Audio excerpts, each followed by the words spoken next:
Hello everyone, आज मैं आपको भी बात बताऊंगा वात व्याधि के बारे में। वात व्याधि की होती कहाँ है और वात व्याधि किन संधियों में ज़्यादा होती है, जॉइंट्स पेन में। तो वात व्याधि जो होती है नाभि से नीचे होती है, जिसके अंदर जो है सभी जोड़ों में दर्द रहता है। वात व्याधि का लक्षण ज़्यादा देखा गया है कि सुबह के टाइम में हाथ पैरों में सूजन रहना या चलने में असमर्थ होना। अब इसका जो परिभाषा इसके लेते हैं कि वात का जो शरीर के अंदर इतना बढ़ जाना कि जोड़ों में हर टाइम दर्द रहना, सूजन रहना, इतना सूजन रहना कि जोड़ों का काम ठीक प्रकार से ना हो पाना, और ये जोड़ जो बिल्कुल सूज के बिल्कुल ऐसे हो जाना कि किसी भी काम करने में असमर्थ रहना। अच्छा, आपको आजकल एक चीज़ और देखा गया है कि वात व्याधि में आदमी लंबे समय तक किसी भी कार्य को नहीं कर पाता। लंबे समय तक कार्य न करने की वजह से उसको बार बार जोड़ों का दर्द रहता है, और ये जोड़ों का दर्द लंबे समय तक रहता है, जिसकी वजह से उसको बहुत ज़्यादा परेशानी उठानी पड़ती है। इसमें कुछ चीज़ आपको ध्यान देना पड़ेगा। इसमें कुछ आहार का ध्यान देना होता है, कुछ निदान का ध्यान देना होता है। आहार वगैरह विहार का, आहार में अल्प आहार लेना होता है, आसम आहार नहीं लेना होता, विषम आहार नहीं लेना होता, कटु तिक्त कषाय आहार नहीं लेना पड़ता है।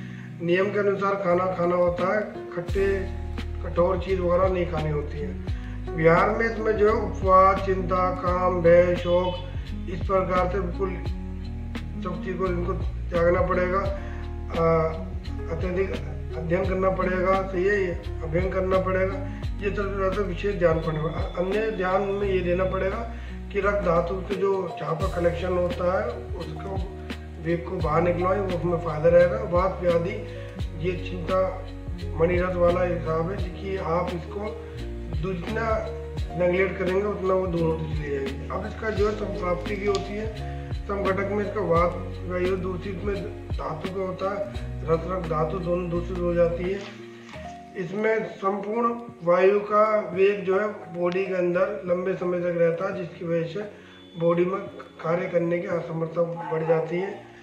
इसके लिए आपको कुछ लक्षण आपको दिखेंगे, जैसे जकड़ाहट रहना, ये पुलाव रहना, और हाथ पैरों में सुनपन होना, नींद कम आना, किसी भी कार्य करने में असमर्थ रहना, बॉडी के अंदर भारीपन रहना, निंद्रा लंबे समय तक आना, सुबह टाइम पैरों में भारीपन होना या अकड़ापन या दर्द वगैरह रहना। अब इसके लिए हमें कुछ बटी वगैरह लेनी पड़ती है। वात व्याधि में सबसे बटी जो वात चिंतामणि रस है या आरोग्य बटी है।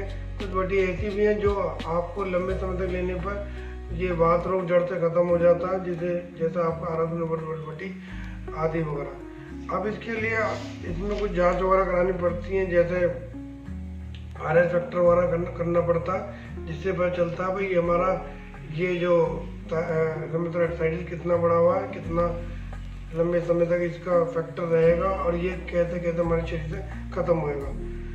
इसके लिए कुछ चिकित्सा और भी है, शोधन चिकित्सा और समन चिकित्सा, ये जो हम पंचकर्म में यूज़ करते हैं, जिनका प्रयोग करने पर वात व्याधि का जो है बीमारी जड़ से खत्म हो जाती है। धन्यवाद।